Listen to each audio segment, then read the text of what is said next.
No me digas. No me digas.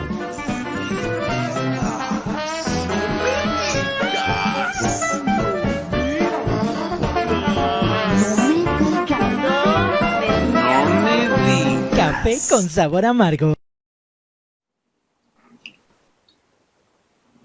Señores, gracias por estar con nosotros en un programa más de Café con sabor amargo, como cada martes con don Luis Correa. Don Luis, gracias por estar, Luis. La sana distancia, el COVID a todo lo que da, el regreso a clases no importa. Total, lo importante es estar, llueve, truene o relampaguee. Aquí estamos y los 32 gobernadores dicen, sí, señor AMLO, lo que usted indique rumbo a su tercer informe, no podemos, papi, que usted se moleste. Así que el regalo para su tercer informe es todos a regresar a clases, Luis.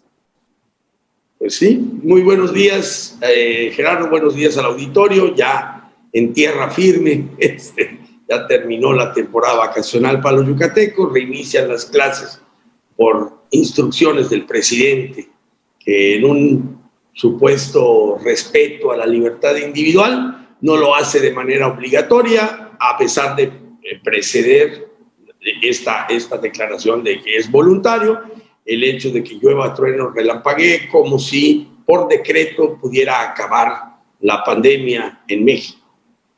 No, la pandemia no ha acabado, las cifras arrojan preocupación.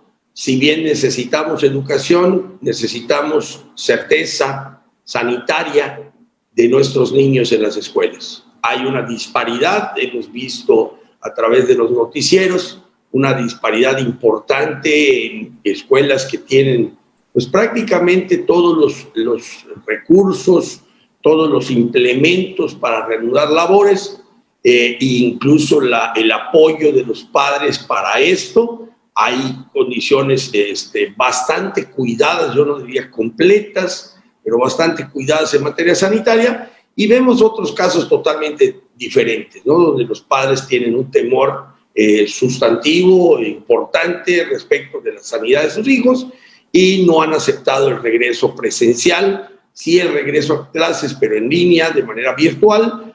Tenemos escuelas en todo el país que no tienen no solo la cuestión sanitaria cuidada, sino ni siquiera los instrumentos pues para tener una mediana regularidad en el desempeño de maestros y alumnos en las aulas. Muchas escuelas fueron vandalizadas durante todos estos meses de pandemia que las escuelas estuvieron cerradas.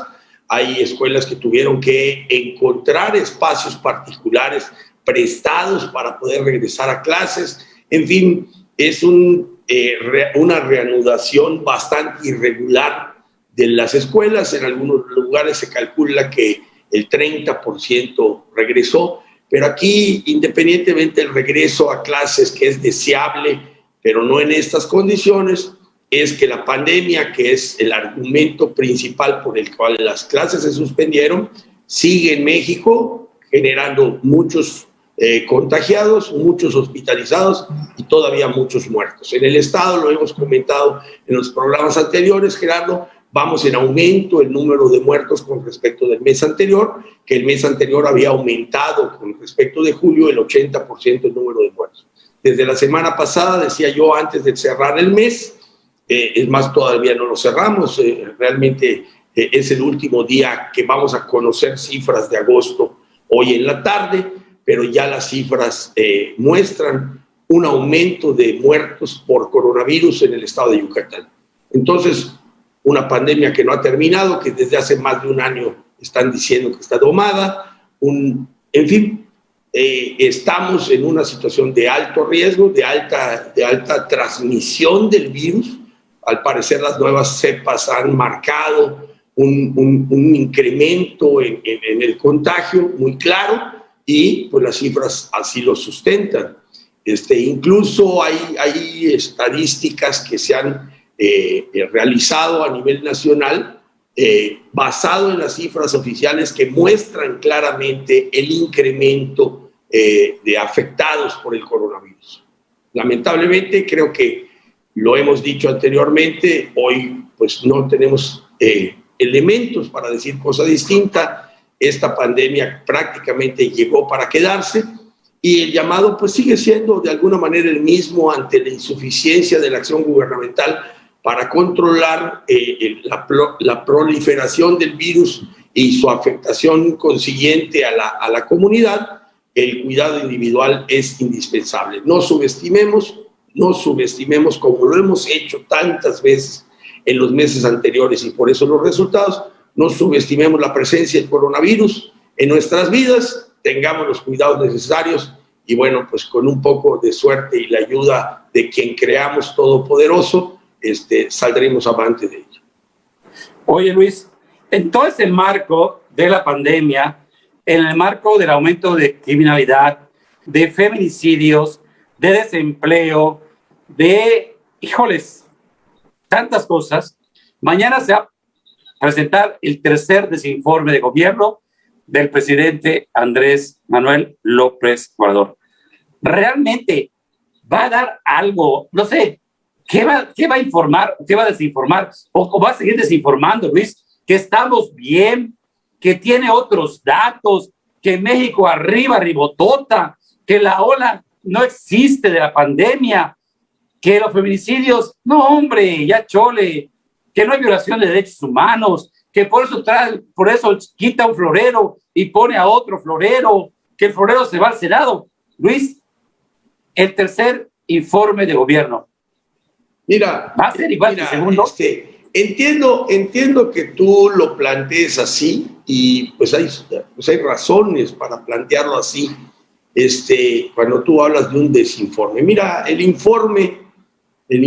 todo informe específicamente de función pública, de ejercicio gubernamental, deberá contener los datos suficientes, dice la ley, el estado que guarda la administración pública federal, ¿no?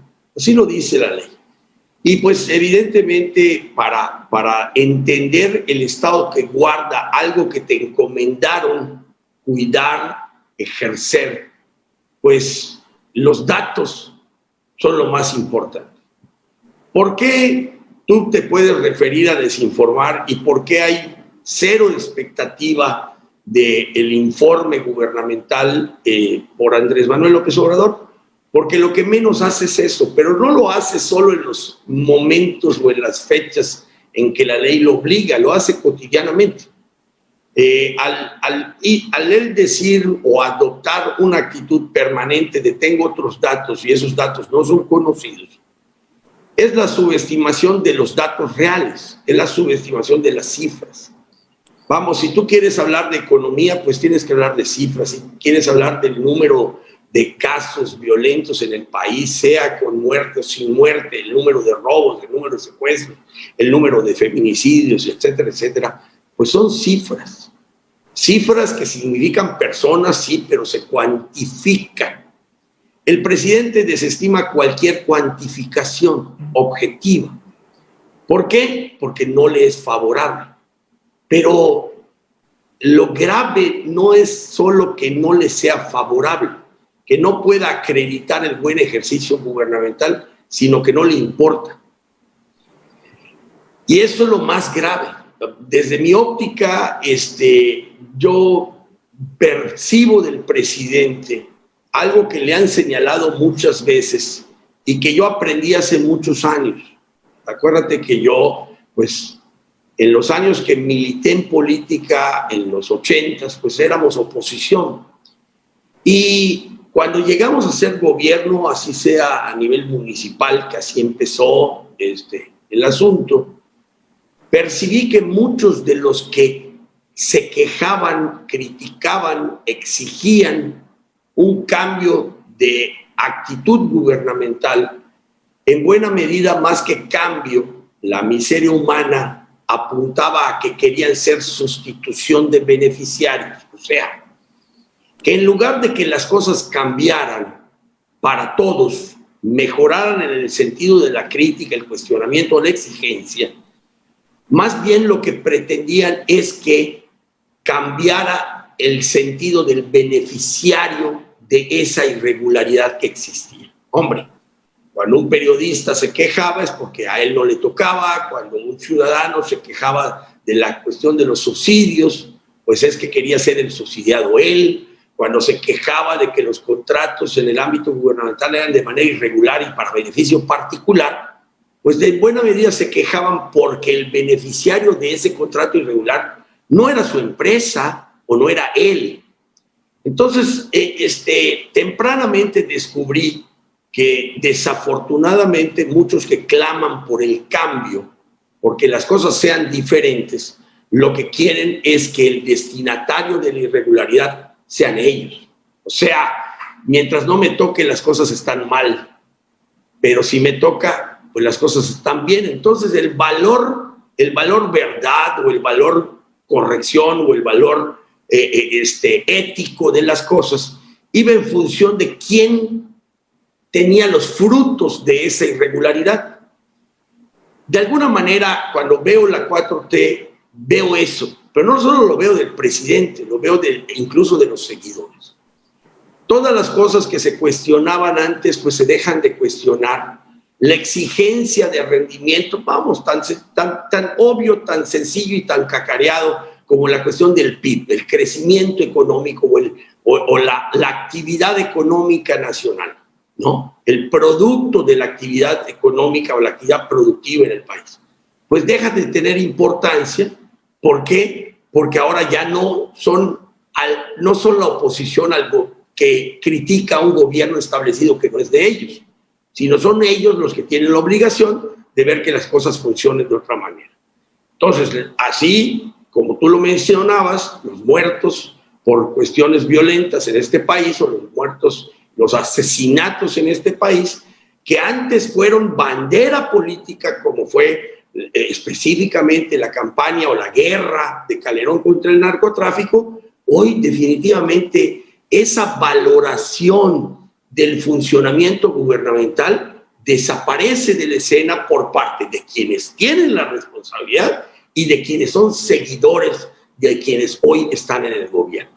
Entonces resulta que un ciudadano que exigía que la violencia se redujera en este país, hoy ya no lo exige, porque hoy son ellos. Son ellos los que están en el gobierno y son ellos los seguidores de quienes están en el gobierno. Entonces, aquí es donde llegamos a la realidad humana preocupante para construir una nueva y mejor realidad. Entonces, vamos a entrar, estamos llegando al tercer informe de un gobierno que no corresponde a lo que planteaba que debía suceder en este país, sino a la realidad de unos seres humanos que lo único que querían es ser los beneficiarios de lo que sucede de manera irregular. Entonces, el combate a la corrupción, que fue la gran bandera, no la única, pero la gran bandera del presidente Andrés Manuel siendo candidato, siendo opositor, pues resulta que en la realidad es la protección a todos los corruptos que son de él, que son sus compañeros de viaje, que son sus funcionarios, que son sus amigos. Una de las grandes desilusiones, y no me puede dejar mentir quienes militaron en la oposición de izquierda en este país, es que el avance en la conformación de este gobierno por miembros del viejo PRI es un hecho.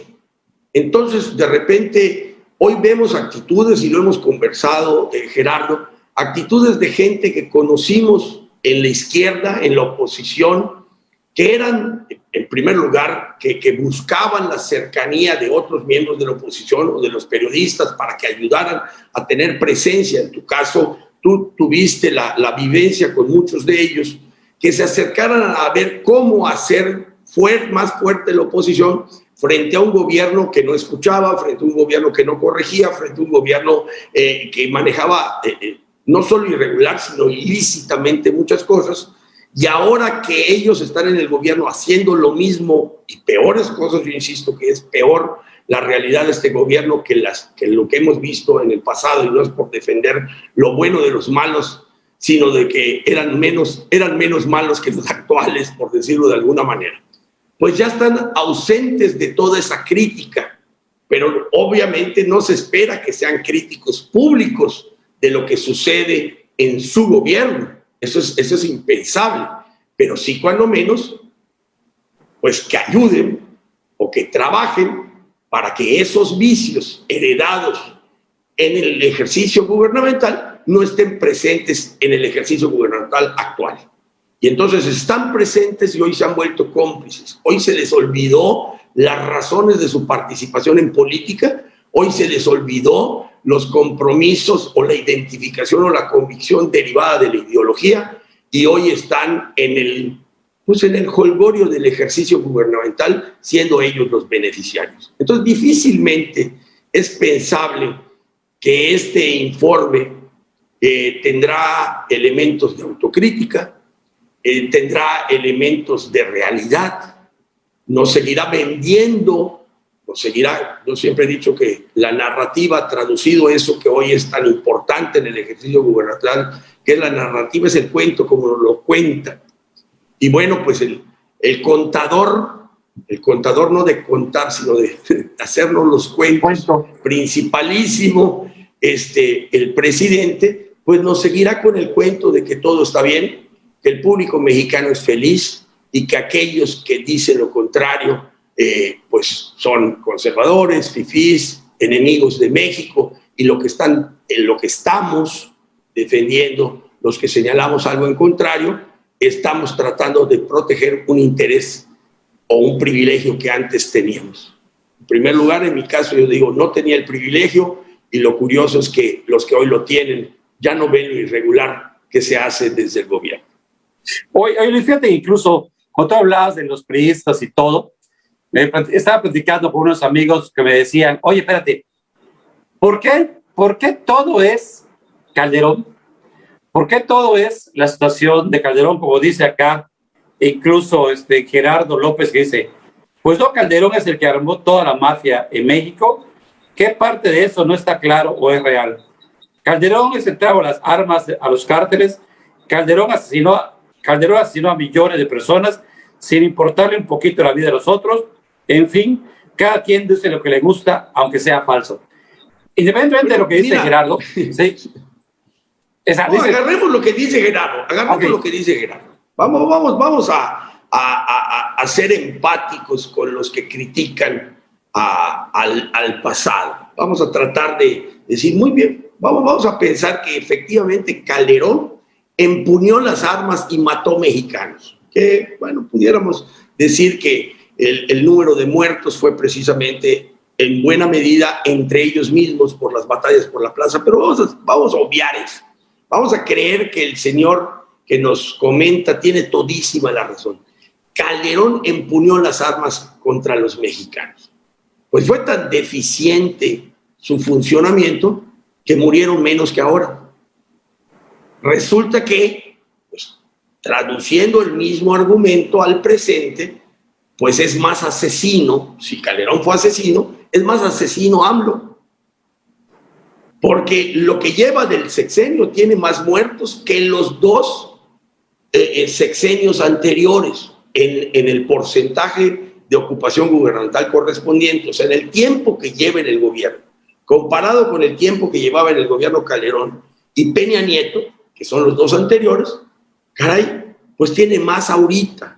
Suponiendo que los muertos fueran producto de que el presidente empuñe las armas contra los mexicanos, resulta que el presidente Andrés Manuel pues ha empuñado más veces y con mayor eficiencia las armas contra los mexicanos porque hay más muertos. Y entonces, pues ya no siendo empáticos, sino cuestionando mucho lo que se dice por parte de los defensores de AMLO, hombre, ¿esto acaso no será el resultado de no atreverse públicamente a combatir a los delincuentes y decir no balazos sino abrazos? Bueno, entonces los abrazos matan más que los balazos. ¿O será que lo que mata en realidad no son los abrazos, sino el no combatir a los delincuentes? Hombre, si Calderón le dio las armas a los delincuentes en México, ¿Andrés Manuel no tiene la capacidad o el interés de quitárselas? No, tiene la voluntad de abrazarlos. Entonces resulta que el abrazo de Andrés Manuel es asesino contra los mexicanos. Perdón. Es una lógica muy simple. No es cuestión de ver de qué lado estoy. Precisamente lo que hablaba en la primera parte de este programa es eso, que desafortunadamente la miseria humana pone la razón del lado donde estoy, no donde está. A ver, la razón donde está. En materia de muertos está en el número, está en las causas, no está en de qué color es el partido que postuló al presidente y de qué color son mis convicciones, sino en la verdad. Entonces aquí, eso es lo que yo planteo desde el principio. Somos lo que se conoce como maniqueos. Yo bien, tú mal, y así estamos. De donde estés, depende de qué lado está la razón. Y la razón debe ser algo, cuando menos con tendencia a la ponderación o a la objetividad. Dice un amigo, y con razón retórica, que no podemos ser objetivos porque no somos objetos. Todos somos subjetivos. Finalmente, traslucimos en lo que decimos nuestras propias convicciones e incluso hasta nuestros propios intereses. Pero debiéramos ser razonables porque el número 10 es el número 10 si lo ves tú o si lo veo yo. Significa un conjunto de 10 unidades, ¿no? Y si decimos que hay 10 muertos, pues son 10 cadáveres. Los cuentes tú o los cuente yo, a menos que no sepamos contar. Y entonces si resulta que hay más cadáveres hoy, con la estrategia supuesta, porque yo digo que es una estrategia de control político, no de responsabilidad gubernamental, el no combatir a la delincuencia, sino abrazos, y si acaso me atrevo, le hablo a la abuelita, pues resulta que a la abuelita, o mejor dicho a la mamá, no solo no le reclamo la actividad ilícita de su familia, sino me identifico con ella. Entonces, yo lo he dicho anteriormente, pareciera ser que no solo hay condescendencia con el narcotráfico en esa supuesta estrategia de abrazos no balazos, pareciera ser que hay una complicidad. Cuando hablábamos de las elecciones pasadas, te acordarás al terminar las elecciones y que hubo una injerencia de la delincuencia organizada en ellas, incluso fueron las elecciones recientes, o sea, de la época moderna más violentas de la historia de México. Yo decía con toda claridad o con toda, pues intentar, cuando menos con toda claridad, que si la delincuencia organizada interviene en elecciones es buscando que haya autoridades que volteen para otro lado, es decir, que volteen en otros sectores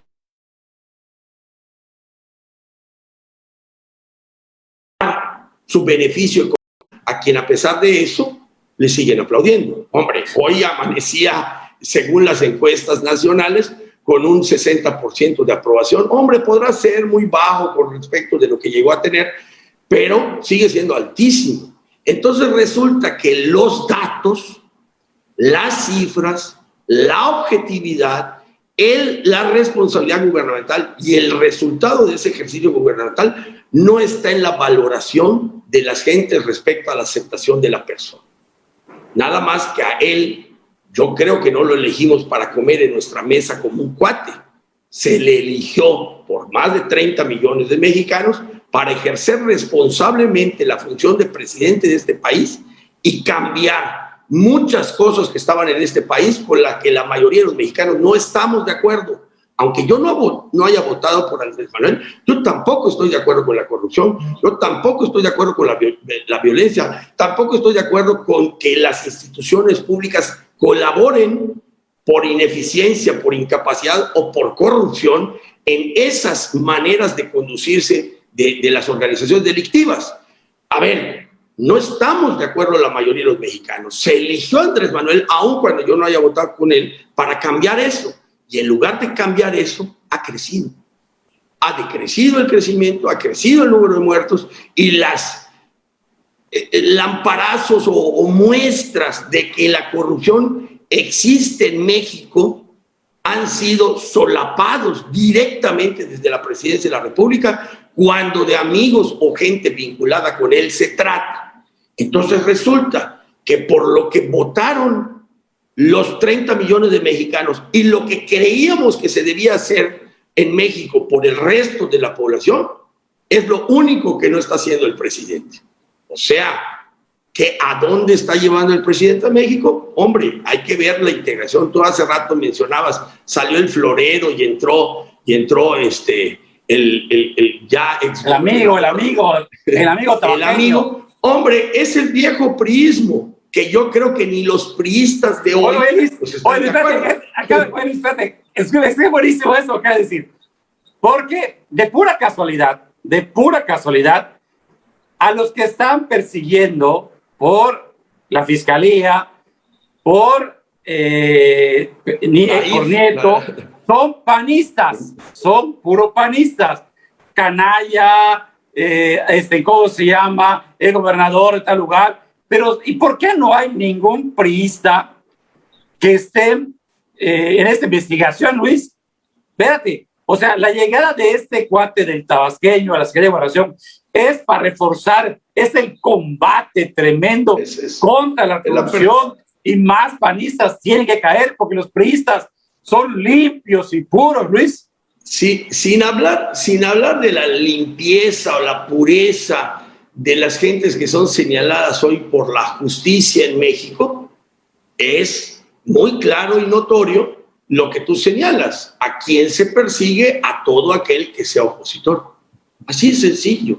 Entonces, hágase la voluntad del Señor en los bueyes de mi compadre. O sea, la justicia para quienes se oponen a mí. Para nada a quienes han aceptado respaldarme ignominiosamente, porque muchos de ellos, estoy seguro, que están en un silencio muy incómodo, porque muchos años lucharon porque esto no pasara y resulta que cuando llegan pasa y pasa peor. Esa es la realidad de México y ya lo que diga el presidente en su informe será otra vez algo más de los cuentos de que todo va bien, los mexicanos son felices y él es el papá de los cachorritos mexicanos. Don Luis Correa, gracias y hasta la próxima. Hasta la próxima.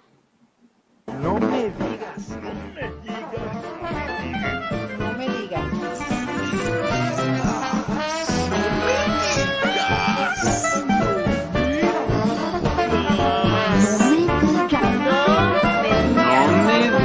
Café con sabor amargo.